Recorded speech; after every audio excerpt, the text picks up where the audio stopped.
So I'm Cynthia White, and I'm the chapter chair of the Bay Village chapter of the League of Women Voters. The League of Women Voters was founded 105 years ago, immediately upon the ratification of the 19th Amendment that gave women the right to vote. And it's always been a voters' rights organization, helping people learn how to be an informed voter. And the Bay Village chapter started in 1948. And we've been providing continuous voter services since that time. And this is an example of helping Bay citizens become informed voters. So when you're done with this, you will be informed on this issue. So let's see. We have 3 speakers for you. We have Scot Prebles, who's our superintendent of the Bay Schools. Scot's been superintendent since August 1st, 2022. Before coming to Bay Village, he served as superintendent of Forest Hills in Cincinnati, Brecksville, Broadview Heights, and Granville in Columbus. The 39-year education veteran has served in multiple capacities within some of the state's top school districts as a teacher, coach, athletic director, high school principal, and director of secondary education.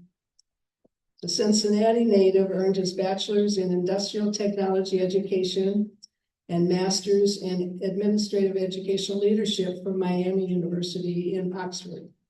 Scot serves as an executive committee board member for the Ohio Alliance for High Quality Education. He is a member of the Buckeye Association of School Administrators, Central Office Professional Development Committee, and one of 8 superintendents selected to serve as a committee co-chair for the Cup Patterson Fair School Funding Plan. Scot and his wife Leah have 2 college-age sons, Scot the second and Joseph. Meghan Rohde is our second speaker. She's the treasurer of the Bay Village School District. She started with the district in August of 2021. Before coming to Bay Village, she served as chief financial officer treasurer of the Clyde Green Springs School District in southeastern Sandusky and northern Seneca counties. Prior to serving school districts, Meghan was a senior internal auditor for the PNC Bank in Cleveland and Standard Register Company in Dayton.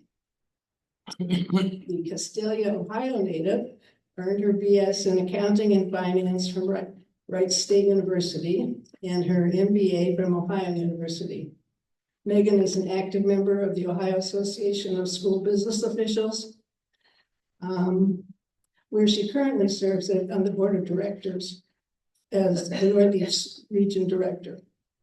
During her career, Meghan was recognized with the 2018 Emerging Leaders Scholarship Award from the Ohio Association of School Business Officials, and has also received the Ohio Auditor State Award for multiple years. Meghan and her husband Andrew have 2 children in Bay Village schools, Madeline and Elliot. Pam Smith is our moderator. She's a member of the Lakewood chapter of the League of Women Voters of Greater Cleveland. And she's a past Lakewood City Council member for 3 terms and frequent moderator for community forums. So Pam, if you would like to get started, she'll tell you how this is going to be working. Okay. Good evening. It's important to know that we are filming this to go on to Zoom. Do you have any idea when it would be up? Pretty quick? Tomorrow. Tomorrow, great. Many people watch Zoom for many parts of their lives. They watch it for instructions on how to repair stuff. They watch it on Sunday for church, and they'll watch it here for information about this important issue. I will be turning the microphone over to these speakers because they've got a special presentation for you. But after that, we hope the presentation will spark some questions that you might have too about this. And that you will go away an informed voter, and each of you meet friends here and there and can tell them a little bit about this issue as well. While they're, these speakers are talking with their talk, we want to be able to hand out questions to you. And the people handing out the cards are back here, and some very good students coming here, get them up here. And they will have cards, and you can write your question on the card. This is a big help for Zoom presentations, particularly. If we'd had a microphone somewhere here, it might not end up on the Zoom call, and people might not be sure exactly what the context is. Does anyone have any questions about the format going forward? I think we'll turn it over to the superintendent and the treasurer of Bay Schools. Well, good evening, everyone. Cynthia, thank you, and League of Women Voters, we'd like to thank you for hosting this evening and for allowing us an opportunity to speak with our community regarding what we think is a very unique opportunity in our school system. And so we're going to spend about 7 to 10 minutes giving you a presentation. And then after that, we really do want to open it up for questions and answers so that when you leave this evening, you have a clear understanding of what we're asking of you, and that you feel knowledgeable about the issues and have learned something regarding questions that you might have. So my name is Scot, Prebles, and I'm the superintendent of the school district. And I'm Meghan Rohde. I'm the treasurer of the school district, and thank you very much for having us here tonight.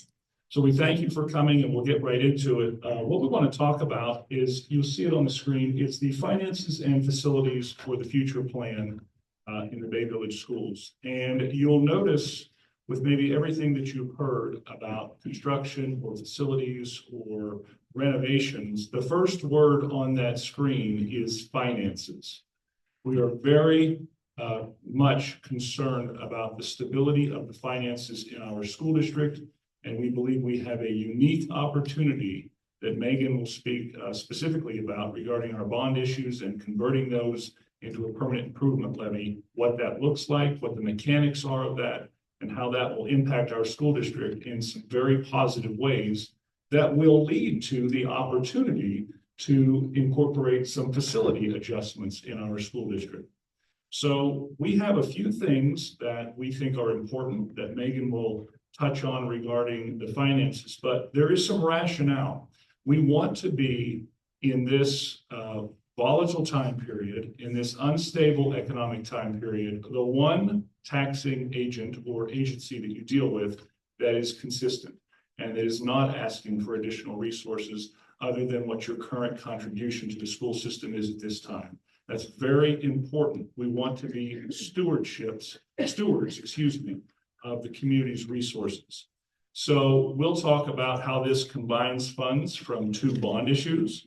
We'll talk about paying off construction loans early to achieve interest payment reductions and savings.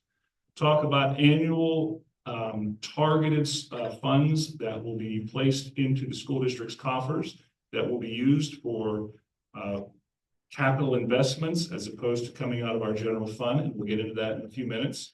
We'll talk about how this will afford us an opportunity to extend the distance between our last operation levy and the next one that we would need to come to the public for.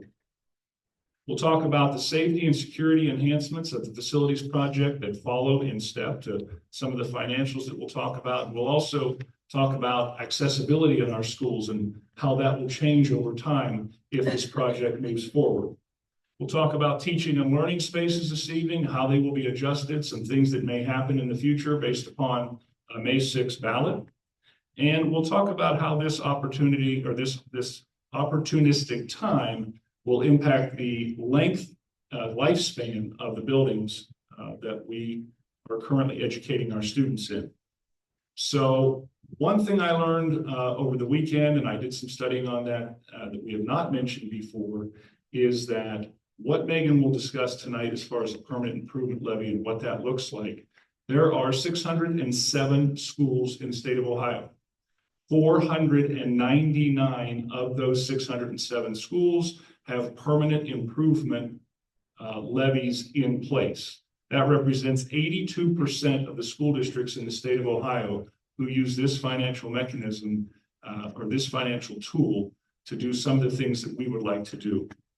And in our comparison group, districts that are like ours, that have the same types of populations, same type of industry, so forth and so on, there are 17 out of our 20 comparison districts that have a permanent improvement levy, and that represents 85% of the schools that are like ours.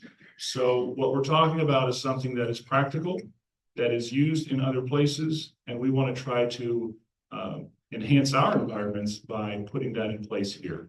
So those are the goals that we have for you this evening, and we're going to get right into the financials right now. So there are several key financial components to the finance and facilities for the future plan. A lot of the plan revolves around the two bond issues that the school district is currently paying on. Bond issues are similar to a home mortgage for our residents. They're a version of debt, and they were issued to raise funds in 2000 for the building or the construction of this building, the middle school, and then in 2012 for district-wide building improvements. So we're currently paying on those two forms of debt. The bonds for the middle school will be paid off at the end of this calendar year in 2025. And then the bonds for the general district-wide improvements were set to be paid off in 2034. One of the components of the finance and facilities for the future plan is to pay off the 2034 expiring bonds 5 years early. So we will relieve that debt for the district in 2029. That will achieve around $800,000 in savings in interest payments. And that was achieved through strategic refinancings over the years to capture savings and directly impacts our financial welfare. So a lot of the plan is wrapped up in capturing this opportunity of the expiration of one of those debts at the end of this year. And what we're asking our residents is to consider a new permanent improvement levy that would essentially replace both of those bond debt taxes. So as the bond debt expires at the end of this year, the permanent improvement levy would pick up starting next year. And then again, when the second set of bonds expires in 2029, that permanent improvement levy would replace that tax. So that's what is so unique about this plan, is that we can propose all of the different things wrapped up in the construction of the buildings and the income dedicated to maintaining our existing facilities and improving our buildings and grounds at a no tax increase. It is a new permanent improvement levy, but at a no tax increase. And that's what makes this plan extremely unique for our district. This plan would, the passage of a permanent improvement levy would provide general fund relief. And that means that currently all of our operations and all of our operating dollars flow through the general fund. And that goes to all of the district's operations, salaries, benefits, and also supplies and technology, but also the improvement of our buildings right now. The district currently spends over $500,000 every year on improving and the upkeep of our buildings, and that all comes from the general fund. So with the passage of a dedicated stream of resources specifically for our buildings through this permanent improvement levy, it would relieve that burden from our general fund and our operating dollars. It would also provide the district with a dedicated source of income every year to support and enhance our buildings that we currently don't have, but that we believe is financially prudent given the age of our buildings across the district. Okay. So this is my 20th year as a school superintendent. And what Meghan has just discussed is something that has never occurred in my career. It's an opportunity at a unique time period to be able to combine two things that are bonds that will otherwise go away. And if they go away and we did not attempt to do what we are doing now, there's a high possibility that the cost that you are currently paying will go up to be able to have the same amount of availability to do the things we'd like to do at a later date.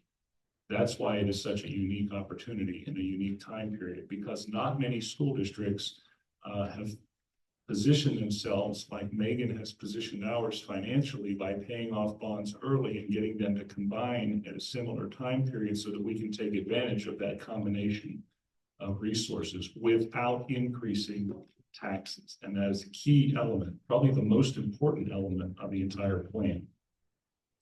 So what happens in our school district? We have an assistant superintendent that's with us tonight. Mr. Hereditario is over here. And Aaron has worked with a small group of representatives from the community. There are about 12 people on our initial committee that reviewed some architectural feedback that we received from a facilities assessment that took place this past summer. So those 12 people came together and they reviewed that entire architectural document, and they began to prioritize along with 35 to 37 other members of our community who actually walked through our facilities, reviewed all of our buildings, and together, through the facilitation of Mr. Hereditario, they came up with some priorities, not the superintendent and the treasurer, not the board alone at a single meeting. This was 50 representatives from our community who decided that the things I'm about to share with you are the most important priorities in our facilities, if in fact we were to move forward with a plan like this. So these, what you see on the screen right now, are the most important components of what that community engaged committee brought forth. The first is safety and security in our buildings. And when we get to some renderings here in a few minutes, you'll see that on the front of every building, excluding the middle school, this building that we're in, will have a front entrance that is like this middle school. A best practice secure entry that you cannot get into the rest of the building unless you go through the office. In our school buildings, absent of this one, individuals who come into our building, although they are checked in, although we have monitors and we're watching, they are able to get into the hallways of the buildings before they get to the principal's office. So if there was ever someone with ill intent, they would not be in a secured environment like they are in this building prior to having access to the rest of the building. That was the most important thing that our committee talked about. The other thing they talked about was accessibility. As our buildings have gotten older, just like our homes in our community, just like things change over time, every time someone adds something to their house, accessibility is important. I mean, that's why we're doing it, to make it more modernized and more adapted. It's adapted more to our needs at the time. And so in our buildings right now, our littlest of learners, our smallest learners, are in a facility that has the worst accessibility of any other building within our district, and it was built in 1947. So you can imagine what sort of accessibility there is in that facility. Enhanced educational spaces, you'll see throughout the renderings that we're going to share with you here in a few minutes. That enhanced educational spaces comes in the format of more fresh lighting in classes, more places for students to store their materials, increased 21st century spaces, air conditioning in some location, and in a location at the high school. and extending the building lifespan. So prior to living in Bay Village, every home that I have lived in has been less than 10 years of age. The home I currently live in is 100 years old. And I can tell you that since I've lived there, there's been a few upgrades that have taken place.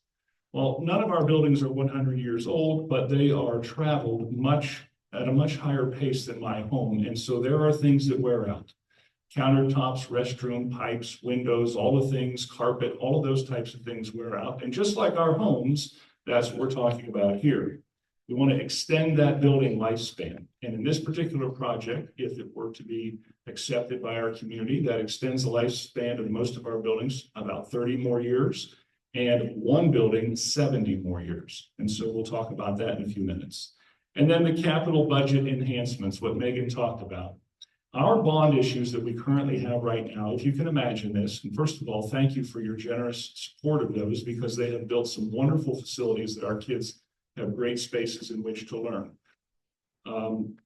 But the capital budget enhancements provides us an opportunity to have not just the ability to build a single building or a single structure. A bond is used to build something, one thing or two things that is dedicated towards that. What we're talking about is what we do with our homes, having money that is able to be used for multiple things, offering us more adaptability, more flexibility, and the ability to be better stewards of the community's resources and be able to adapt to economic things that will be coming in our district over the next few years. So that's why this is really important for us. I'm going to skip through some things to get to the renderings, and then we'll open it up for questions if that's all right with everybody. Any questions just yet? Okay. This is Normandy. For those of you who have, did I go 1 too many? This is Normandy. For those of you who have lived in the community for a while, you know that Normandy is our elementary school, and it serves our students in grades K through 2. What you see there on Normandy is the front entrance of that building that currently would push that out about 15 feet to add on that secure vestibule that you see right there.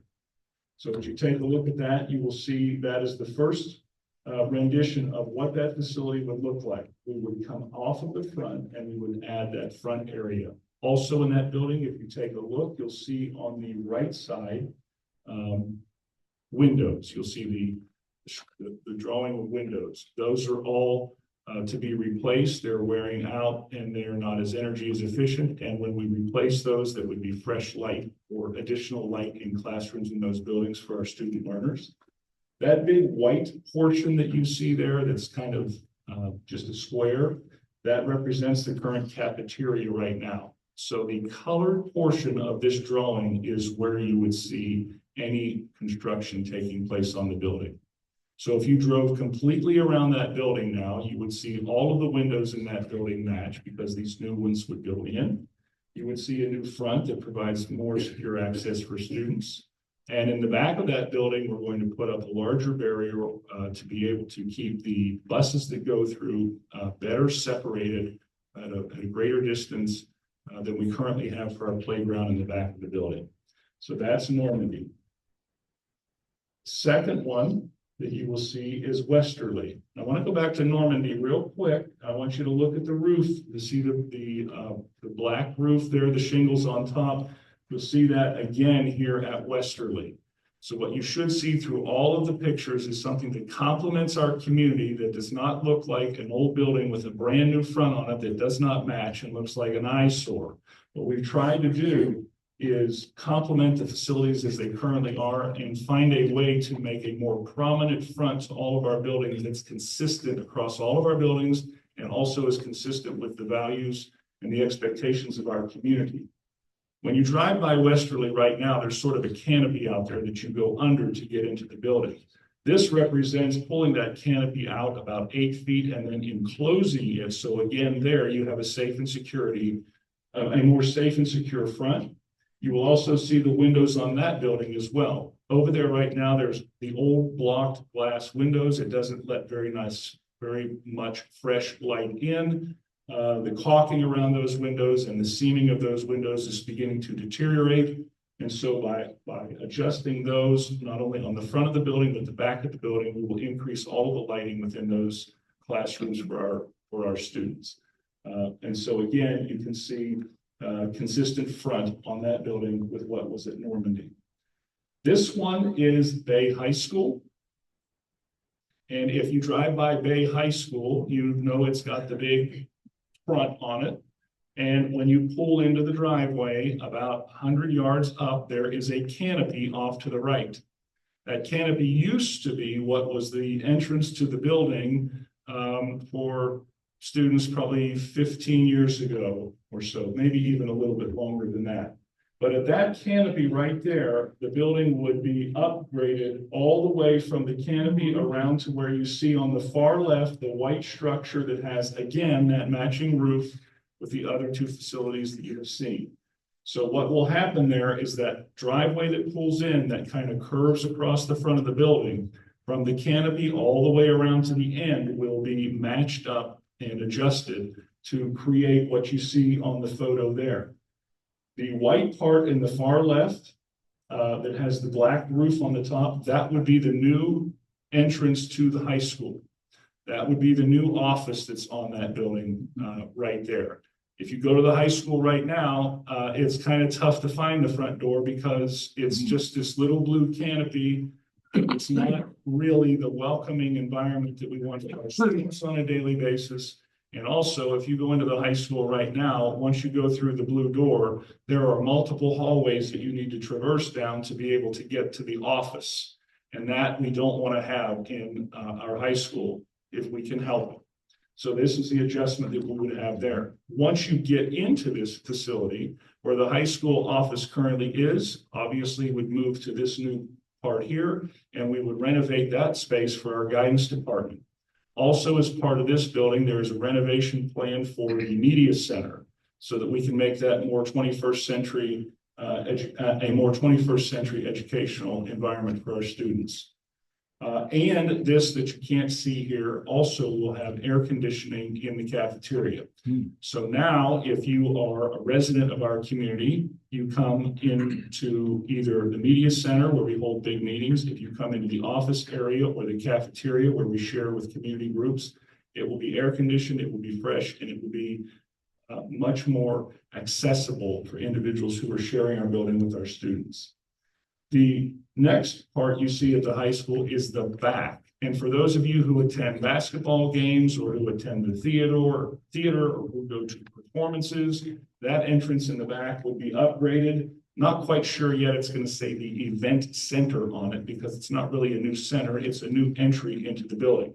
It will come off the building about 18 to 20 feet, and it will offer a more spacious sort of foyer for individuals who come in. It will take you into where the gymnasium is, and also off to the right, you could go to the auditorium. Once again, it's a more secure entrance and it's a more prominent entrance. And for as many people that utilize our facilities from kindergarten, preschool, kindergarten, all the way through in our performances, we think this is a better option for everybody who's coming and going in a more welcoming environment, as well as more secure. So that's the high school. The next plan you see is Glenview. This is our child care center and our preschool right now. And this is the one that most people have questions about because it's the one that has the most significant change to it. So right now, if you drive down Wolf Road and you pass in front of Glenview, you will notice that two-story stately building that has been there since 1947. This plan changes that dramatically by making a two-story facility where we're educating students right now, a one-story facility with a higher degree of accessibility for our students. So this is a three-phased project, okay, that would take place. More like a two-phase, but it would take three steps. So right now, almost kind of, I better not, because you won't be able to see me. But when you drive by right now, the far right block that you see is currently a two-story building. And the reason we want to take the two-story building out of there is because when you go in there, there are multiple steps to the restrooms, to the classrooms, the office area, to the cafeteria that our youngest of learners are having to manipulate throughout the day. That accessibility has proven not to be the best for them and for their parents who are coming in and out, and grandparents who help with childcare, getting students in and out of our buildings. So what we want to do is make that one story. To accomplish that, we need to have a phased project. So if you look to the far left, you will see a new facility back there, or a new set of classrooms. That would be step one of the project. We would go in as school was underway, no interruption to the service in that building, certainly barriers, certainly individuals making sure that construction workers don't cross students, and we would certainly have a plan that minimized to the greatest ability of keeping instruction away from kids during the school day to the best of our ability. We would put that section of the building in. And then you see the big white space in the middle where there's nothing in there. That is the current gymnasium, cafeteria, kitchen, and 4 classrooms. That would stay. That's not coming down. We would move all of the students into the white section of the building and to the new back part of the building, and then we would demolish what is currently the 2-story building and then put this front on there. This would cause 2 more classrooms to be in the building. This would provide us opportunity to reduce our wait list for families who want to take their children, who want to enroll their children into our school system. And so that's what that building looks like. This is another look if you were on Wolf Road, sort of driving by, taking a look at it. It's kind of tough to see on this picture, but if you look at the big block on the right and you travel left, you'll see sort of a cream-colored doorway. Right now, there is limestone on the front of that building, and we want to try to replicate that to the best of our ability, albeit a 1-story building, trying to have that, which the community has enjoyed for many years, be replicated in our design. In the back of the building, we still have a brand new playground that just went in the other day. That was a $150,000 playground that went in, and this is important. That playground was paid for from proceeds in our childcare. So this is a self-sufficient portion of our school district. We own the building, and for the childcare, it is self-sufficient. Now, we do provide education to special needs students in these buildings, and obviously those are our staff, those are our costs. But the childcare portion of the project is fully funded and staffed by the childcare. Thank you. That was our 7 minutes that we promised that we would talk about. So now we're available for any questions that you might have. Sure. Well, I'm sure there will be questions because that's the nature of the event tonight. Do you have any?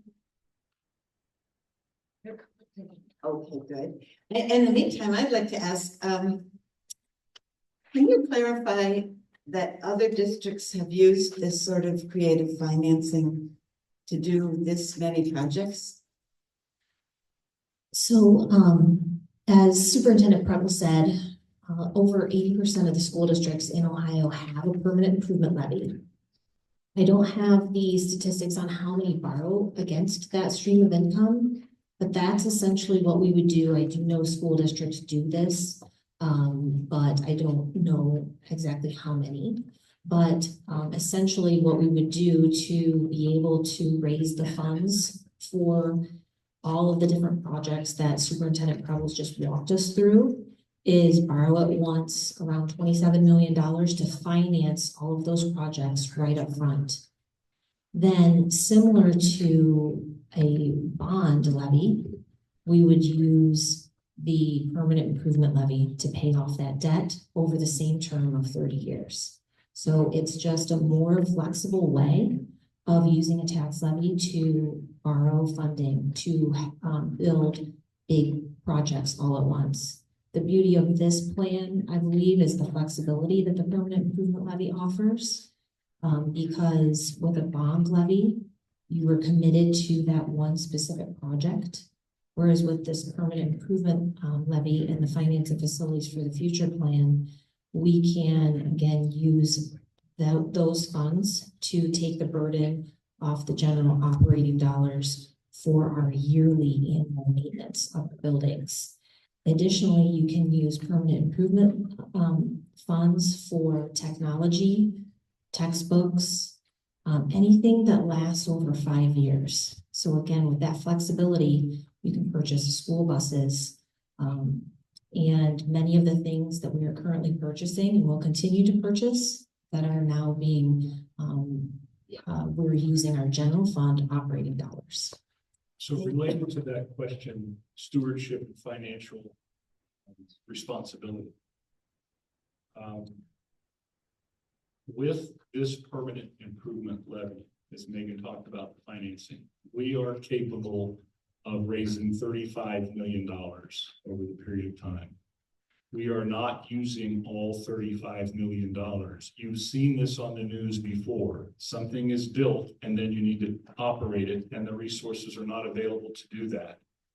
We don't want to push our community to a place where they feel leveraged to keep the schools operating. So we're not using all of the resources that are available through this financial mechanism.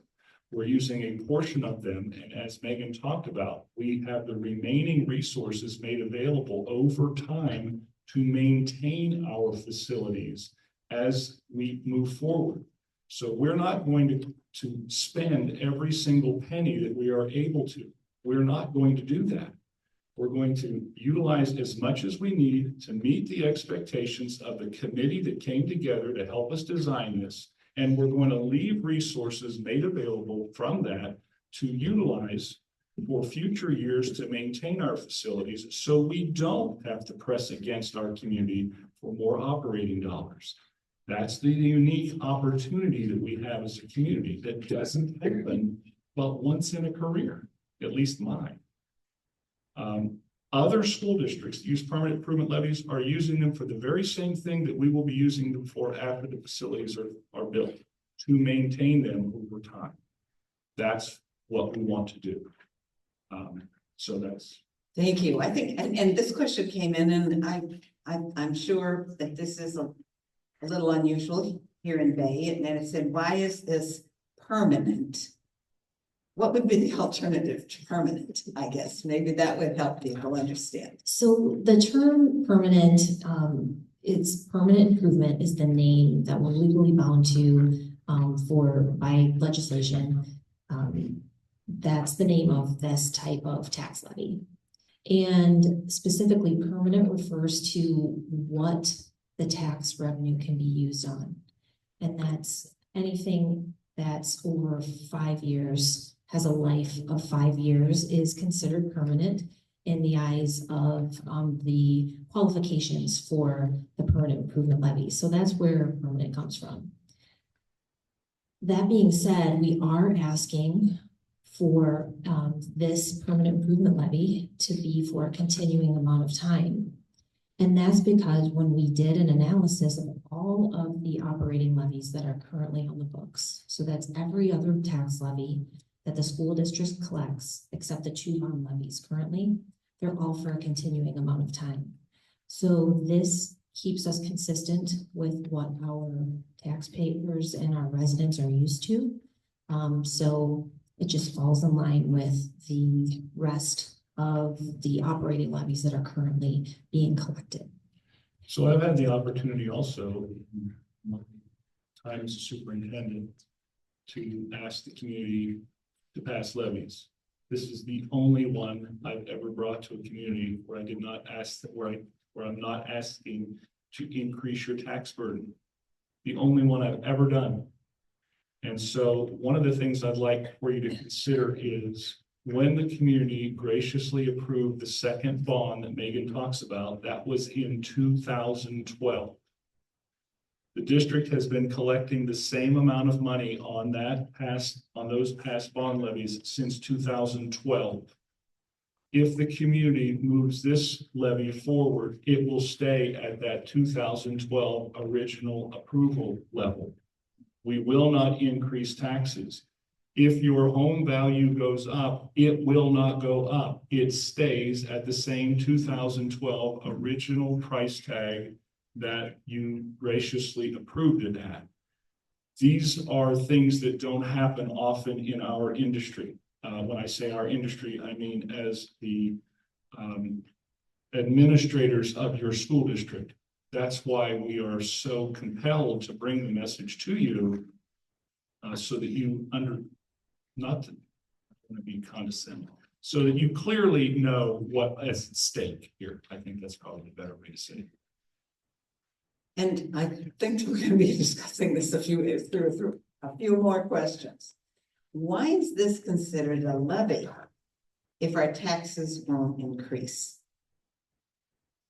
It technically is a new levy because it's a new form of what is being collected. So it's the same amount being collected, but the purpose is different.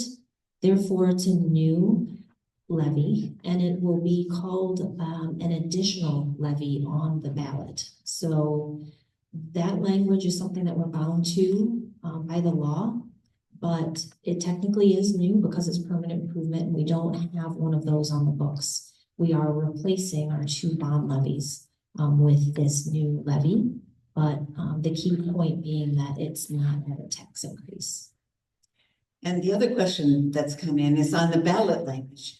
I do not have that in front of me, but the question is, why does the ballot language not mention that this is not a tax increase? Yeah.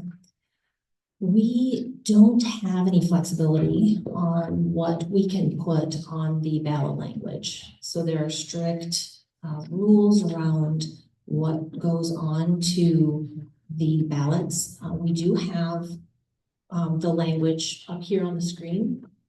And again, we don't have any real say in what's included in this text other than the dollar amounts and the millage or the calculating tax factor and the start time.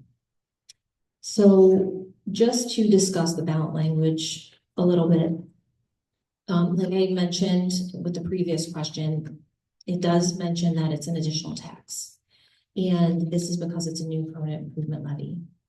But again, taxes won't increase because this permanent improvement levy will replace the 2 bonds currently being collected. Thank you. Someone has asked what happens if it doesn't pass?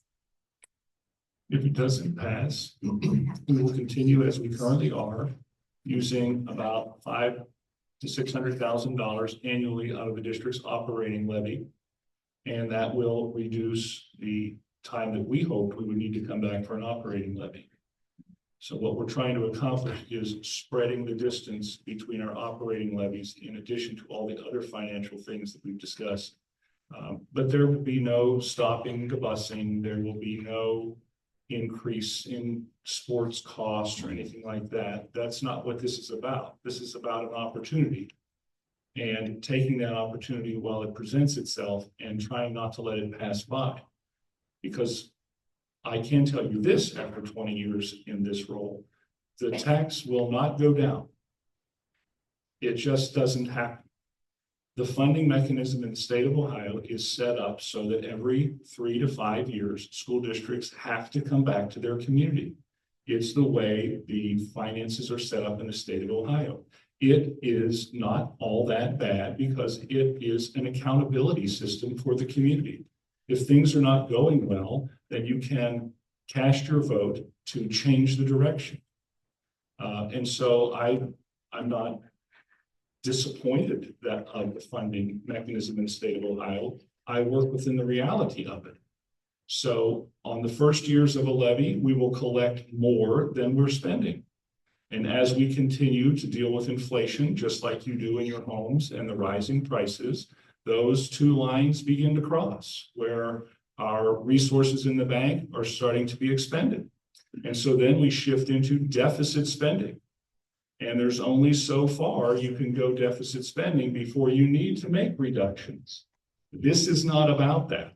This isn't about the operational side right now. This is about capturing an opportunity to protect the operational side by providing more resources for capital investment that we currently use out of the operational side. That's why it's unique, in our opinion. Thank you. There's a couple questions here that I'm going to attempt to combine, and if I don't combine it to your satisfaction, please write in another question.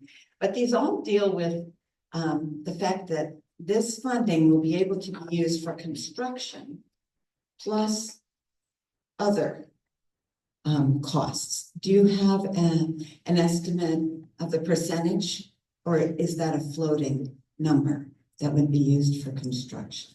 There is flexibility in the number. We do have a schedule with the plan to borrow around $27 million for the projects that you saw tonight.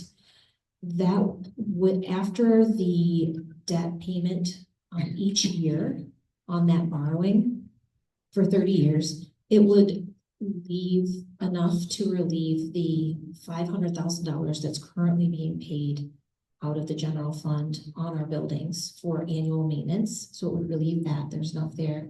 And then there is some additional flexibility for that the district would be able to direct to buses or technology and potentially textbooks.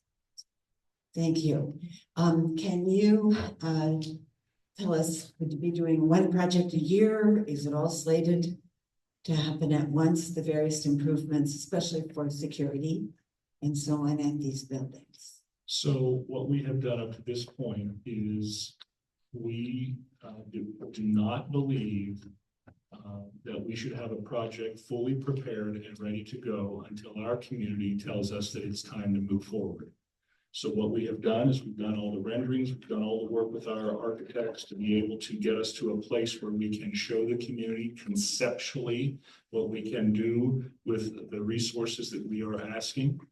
But we do not have a total build out plan at this point in time because we don't think that that's a fair thing to do to the community.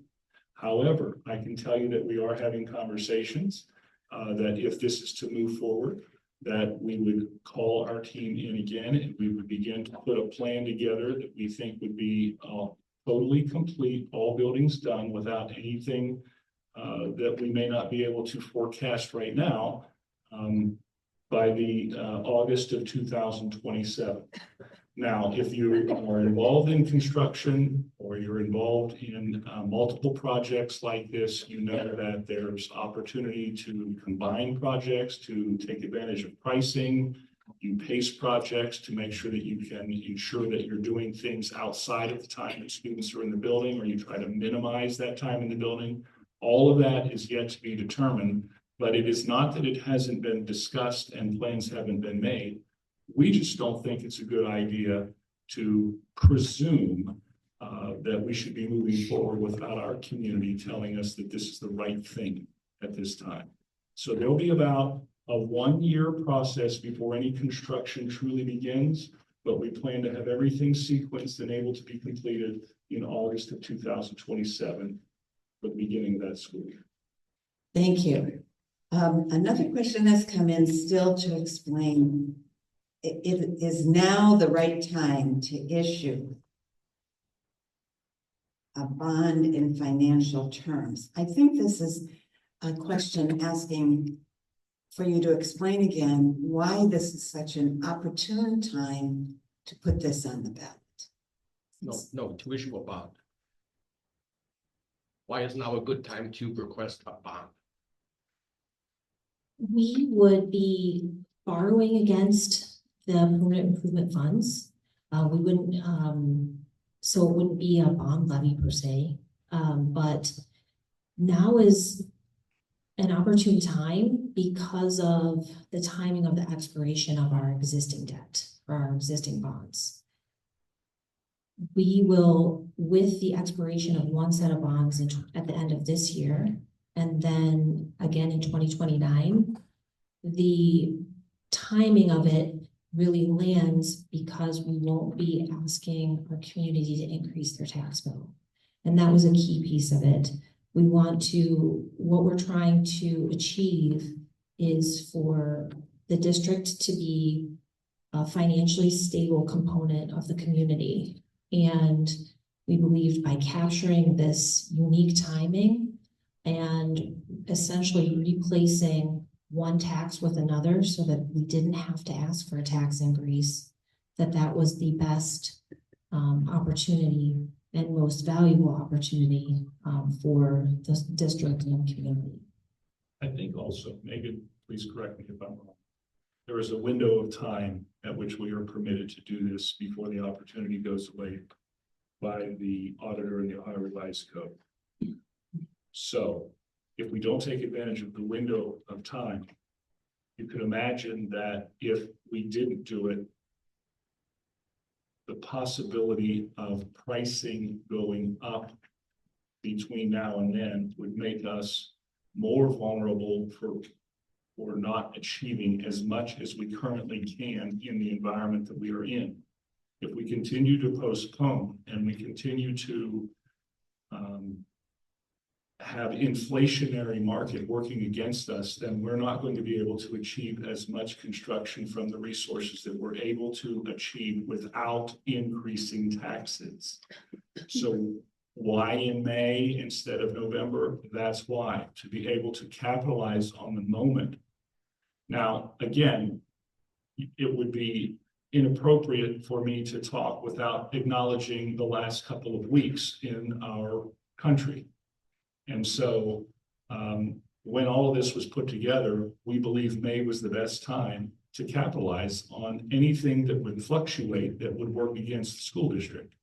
The other part of this is, by doing this now and not having a true bond issue, by having a permanent improvement issue, if we did something and prices went up exponentially, a bond would suggest that you still have to build it. And now your community is on the hook for this building because you must build it as a bond. As a permanent improvement levy, you have the flexibility to navigate differently because you don't have to absolutely, without question, use those resources for that. That's what we want to try to do. We want to be better, not better. We want to be good stewards of your resources and not tie ourselves into situations that cost us more money because we can't control some things that impact us from an economic standpoint that happens at the state level and at the national level.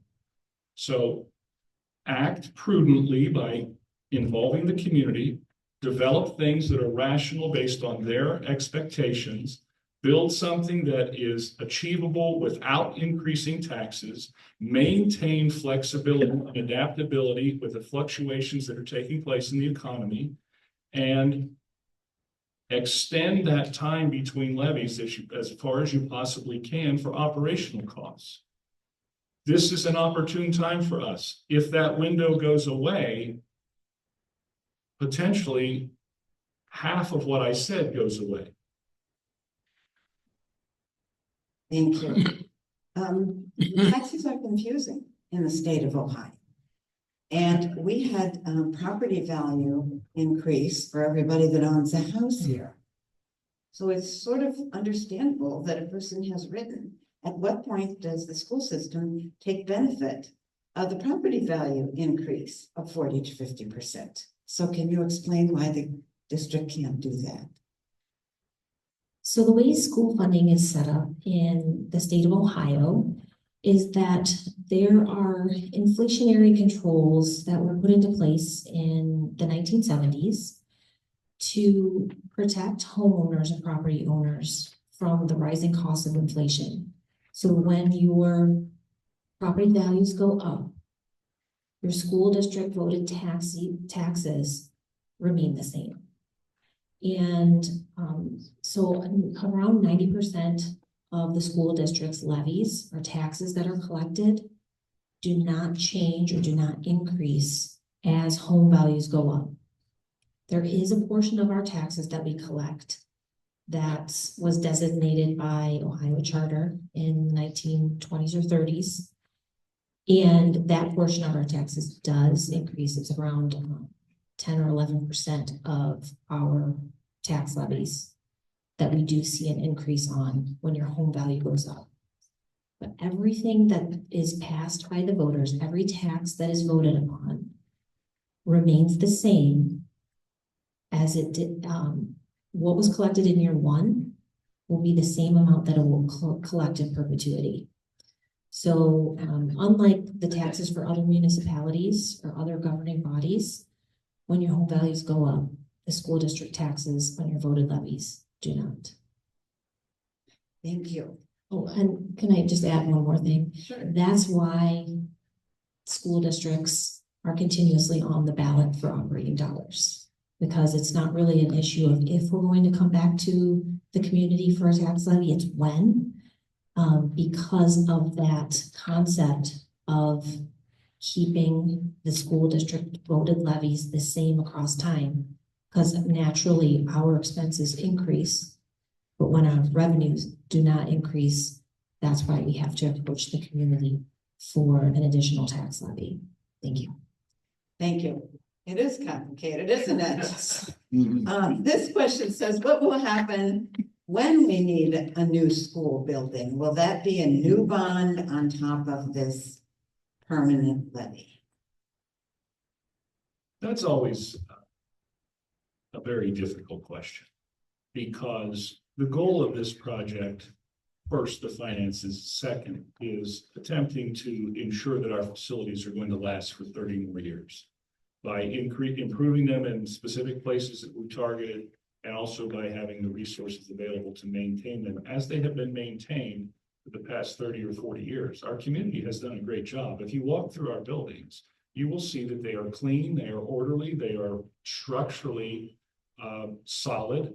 In 2012, what the community approved was infrastructure throughout. So all of the air conditioning, all the HVAC, the wiring, the plumbing, all of those things were upgraded. So the bones, as they say, of our facilities are good. The resources that we're talking about here are for the maintenance, for the roofs, for the seals, for the windows, for the carpets, for the counters, and for those things that may come along that we can't predict.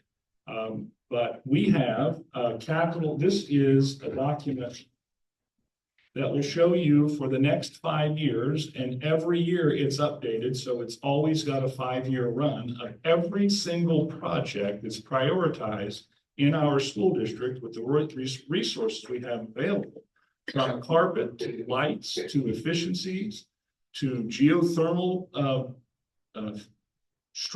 pieces and parts in this facility. It's all in here on a 5-year capital improvement budget. Now, we all do that in our lives, but we never can really predict the day the air conditioner is going to go out. But all of the other things we have in here, so when the air conditioner goes out, we're not stopped in our tracks. We have resources to do that. That's what this plan is about. And so there's not a surprise that generally comes to us on a 5-year continuum, because we're reviewing this with our maintenance team, with architects, with experts in the field that come in and review our mechanicals, review our facilities. So 30 years, we believe, is an appropriate amount of time for these facilities to be operational. Again, 30 years would still have our oldest building right in that time frame of the home I currently live in right now. So I think our path is a good one. Will we have to build something someday? Absolutely, we will. That day, we don't think is in the next 25 years, unless our community decides it wants to do that. If that's the case, we work at the community's expectation or for your interests. If that is something that we would want to do, we will do it. So generally 30 years, the new Glenview building, shouldn't say new, the new additions to the Glenview building make that a 7-year run. I don't think I'm going to be here to see that, but I do think that the others, we're going to be in good shape for 30 years. I'll stop there. Thank you. I'd like you to repeat something that I believe was in the slideshow, but there was a lot in that slideshow. And since this, the question is about how much relief will this help on the general operating fund, aside from buildings. Since there will presumably be some relief on the general operating fund, will this levy reduce or delay the need for an operating levy renewal? Absolutely. Yes, that's part of the plan. So the district currently spends over $500,000 on its building annual maintenance and upgrades. That right there would, that burden would be shifted off the general operating dollars. And additionally, there would be a little bit more there to take further burden by way of technology, school buses, equipment, and textbooks.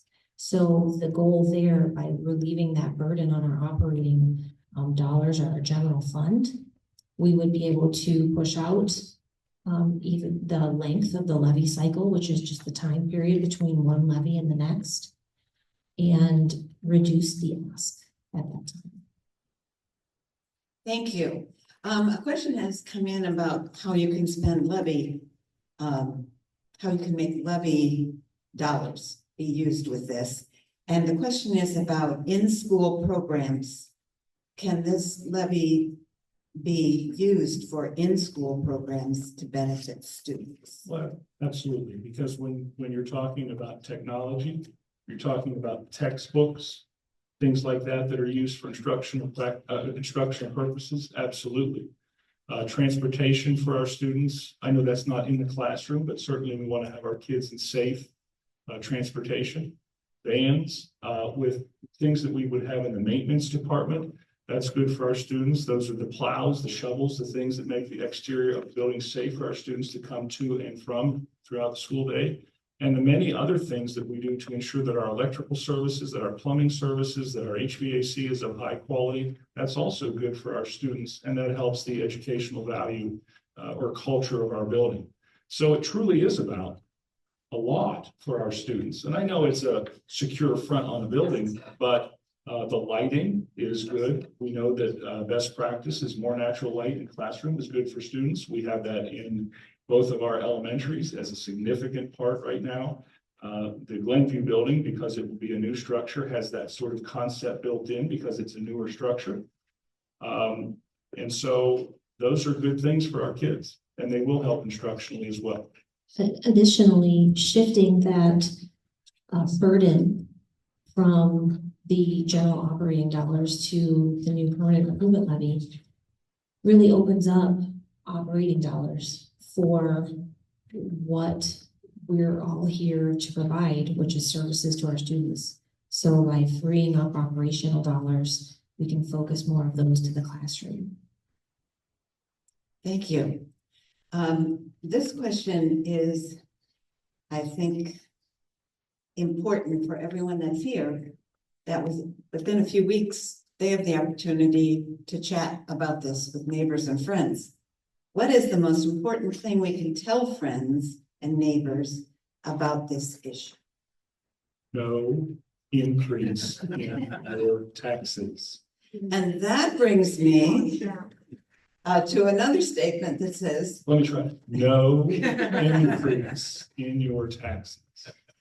someone has noticed that the current yard sign does not emphasize no tax increase. Was there a reason that was not on the yard sign? Do you think it should be? We, as a school district, and people may joke about this, and this is a levy committee that does the signs or creates the signs, and it's a financial situation. The levy signs that you see in the yards are the same ones that have been in yards for nearly a decade. They're recycled. When someone puts it in their yard, the committee takes their name, they write their name down. The day after, they are collected and they are stored in someone's basement until the next time that they are needed. And so what we've tried to accomplish is working with our committee who does a lot of work on behalf of the schools. I mean, it truly is their levy. We provide factual information to them and they move that on. But we also have multiple sources, questions, FAQs, our website, their website, multiple newsletters that come out that try to provide the rest of the story. The sign is to entice you to see that something is going on and then look for additional information. So we're loading up all of our digital platforms to be able to provide that. So Mrs. Mashana is with us this evening. There's all sorts of materials here, but we've got QR codes. We've got all sorts of things that you can link into. If you go to our website, you'll find it all there, factual information. I know that's a long answer, but we want to be efficient again. And that committee that raises a lot of resources and provides a lot of valuable time would rather spend their money on educating than purchasing brand new signs every time. Thank you. A question has come in from some of our Zoom listeners, and I think you'll be able to explain this stewardship and financial responsibility. We were just hearing that there's $150,000 spent on a playground. Now, how does this make sense to a normal taxpayer who doesn't have ability for their children to be on a school bus? So Thank you. Excuse me. Yes, that's true. $150,000 approximately went to the Glenview Playground Improvement Project, and that was completely funded by Glenview. So again, they're a self-sustaining sub-organization of the school district. They have their own funding. It's completely separate from the district's general operating fund. None of the district's general operating dollars or none of the local tax resources were included in that Glenview Playground $150,000, all separate. Thank you. This will be our last question, and it's a question of what if? What if this isn't passed? Will the monies then go away and you'll have to put a different type of tax increase on the ballot sooner than later? You or me? Go ahead. Okay. So with the age of our buildings in our district, there are certain improvements, especially when it comes to safety and security and accessibility, that are necessary and highly prioritized. So the school district will continue to fund some of these projects across the district on an annual basis in accordance with its currently existing 5-year capital improvement plan. Those projects will be funded with the general operating dollars, which will chip away at those resources so that it will potentially lessen the length of the levy cycle. And then when the district does ask for a new operating levy, it may be higher to absorb the necessary building costs included in that. Additionally, as time moves on, if the district and the Board of Education were to decide that another permanent improvement levy or a building bond levy were necessary, at that time it would be a new tax at an increase. So the messaging would be different, the financing would be different, because that the no tax increase element of the plan would go away. Thank you. I heard a little whispering over here that I hadn't phrased the last question quite as intended, so I'm going to do it again.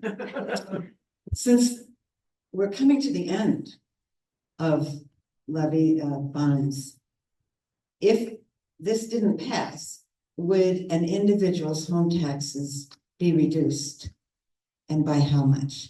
Yes. The answer is yes. And that would, of course, vary by the amount of taxes on your personal Right. property. Yes. So,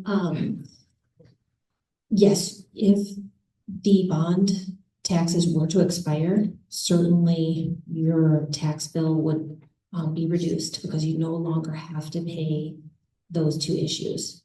So at the end of 2025, when our middle school bonds expire.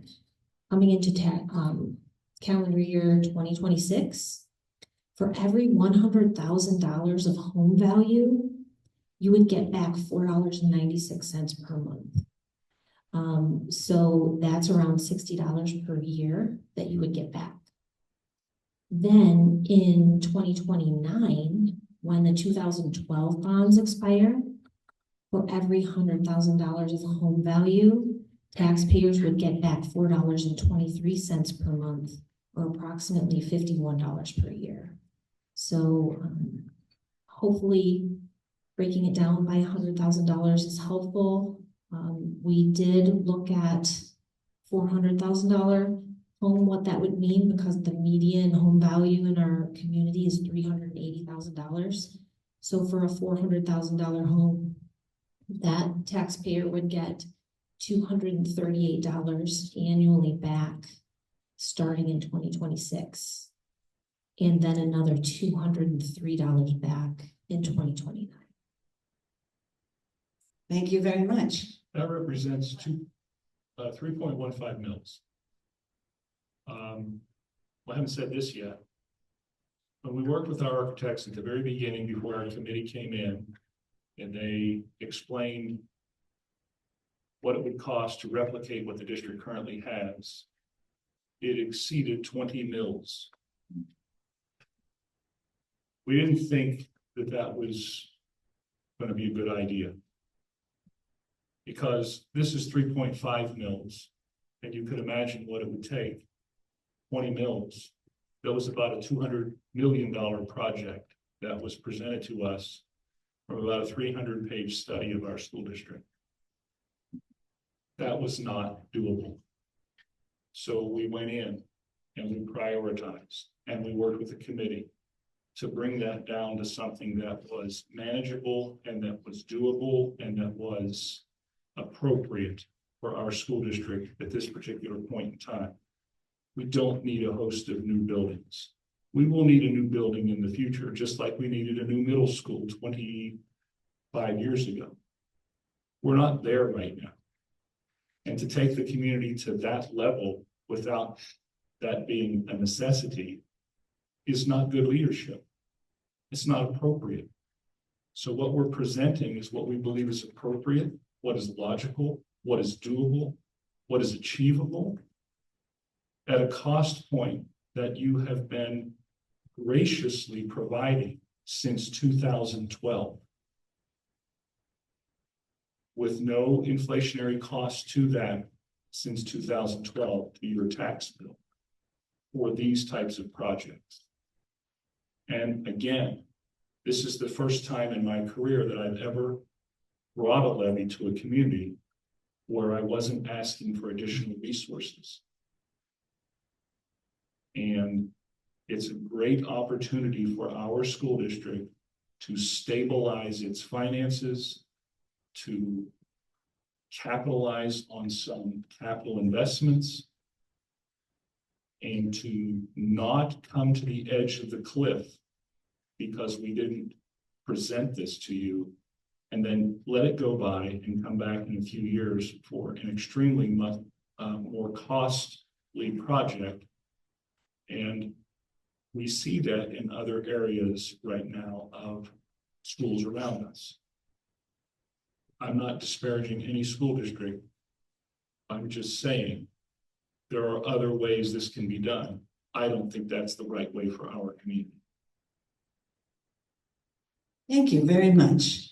Please join me in thanking your superintendent and the big